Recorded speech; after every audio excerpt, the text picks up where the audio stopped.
वेत्ताखिलविषयेच्छं जातानन्दाश्रुपुलकमत्यक्षं सीतापतिदूताद्यं वातात्मजमत्यभावये हृद्यम् तरुणारुणमुखकमलं करुणारसपूरपूरितापाङ्गम् सञ्जीवनमाशासे मञ्जुलमहिमानभञ्जनाभाग्यम् शम्बरवैरिशरातिगमम्बुजदलविपुललोचनोदारम् कम्बुकलमनिलदिष्टं बिम्बज्वलितोष्ठमेकमवलम्बे धूमीकृतसीतार्तिः प्रकटीकृतरामवैभवस्फूर्तिः दारितदशमुखकीर्तिः पुरतो मम भातु हनुमतो मूर्तिः वानरनिकराध्यक्षं दानवकुलकुमुदरविकरस्त्रशं दीनजनावननीक्षं पवनतपः पापपुञ्जमत्राक्षम् एतत्पवनसुतस्य स्तोत्रं यः पठति पञ्चरत्नाख्यं चिरनिखिलान् भोगान् भुङ्क्त्वा श्रीरामभक्तिभाग् भवति।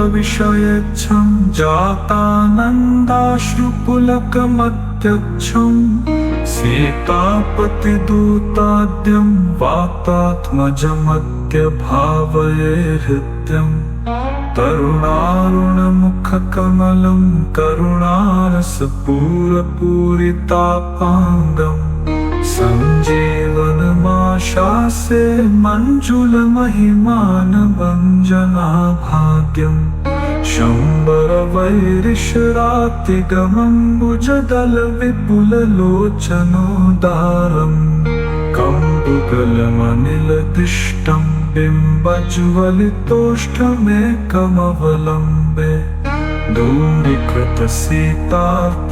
प्रकटीकृतरामवैभवस्फूर्तिः दारितदशमुखकीर्तिः पुरतो मम भातु हनुमतो मूर्तिः वानरनिकराध्यक्षं दानवकुलकुमुदरविकरस्त्रशं दीनजनावननीक्षं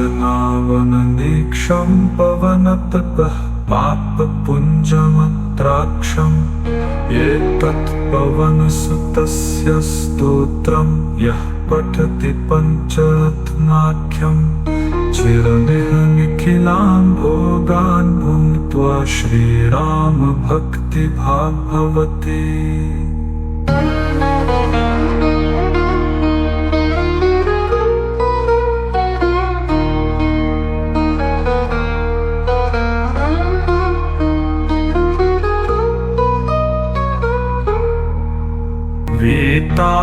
वेत्ताखिलविषयेच्छं जातानन्दाश्रुपुलकमत्यक्षं सीतापतिदूताद्यं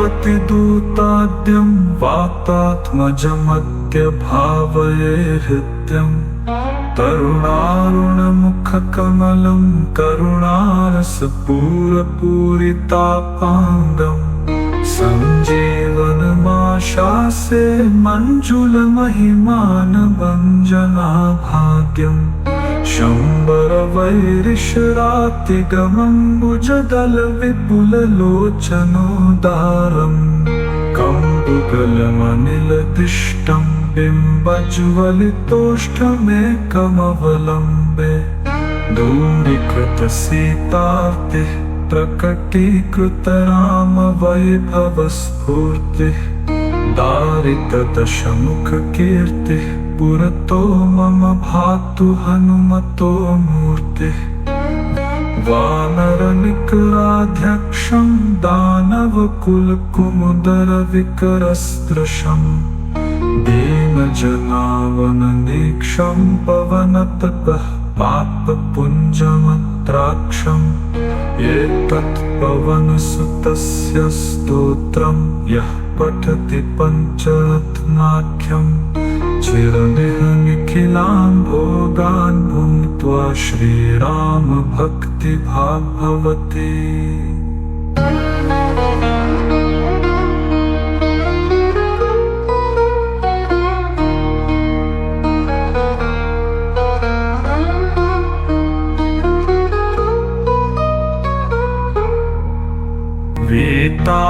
वेदाखिलविषयेच्छं जातानन्दाश्रुपुलकमत्यक्षं सीतापतिदूताद्यं वातात्मजमद्यभावये हृद्यम् तरुणारुणमुखकमलं करुणारसपूरपूरितापाङ्गम् सञ्जीवनमाशासे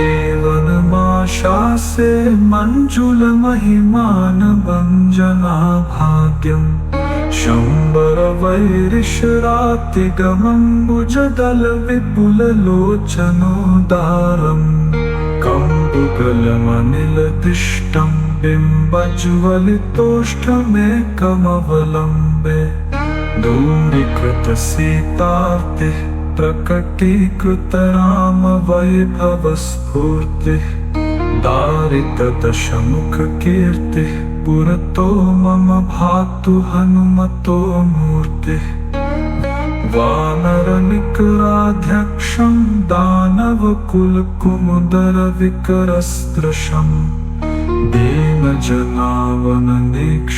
पवनतपः पापपुञ्जमत्राक्षम् एतत् पवनसुतस्य स्तोत्रं यः पठति पञ्चरत्नाख्यम् चिरनिह निखिलान् भोगान् भुङ्क्त्वा श्रीरामभक्तिभाग् भवति।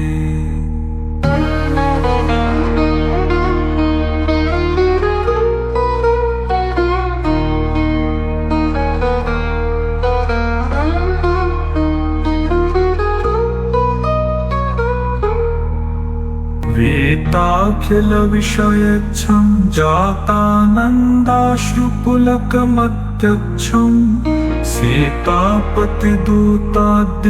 वातात्मजमद्यभावये हृद्यम् तरुणारुणमुखकमलं करुणारसपूरपूरितापाङ्गम् सञ्जीवनमाशासे मञ्जुलमहिमानभञ्जनाभाग्यम् शम्बरवैरिशरातिगमम्बुजदलविपुललोचनोदारम् कम्बुकलमनिलदिष्टं बिम्बज्वलितोष्ठमेकमवलम्बे धूम्रीकृतसीतार्तिः प्रकटीकृतरामवैभवस्फूर्तिः दारितदशमुखकीर्तिः पुरतो मम भातु हनुमतो मूर्तिः वानरनिकराध्यक्षं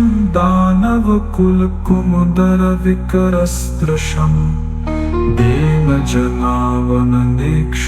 पवनतपः पापपुञ्जमत्राक्षम् एतत् पवनसुतस्य स्तोत्रं यः पठति पञ्चरत्नाख्यम् चिरनिह निखिलान् भोगान् भुङ्क्त्वा श्रीरामभक्तिभाग् भवति।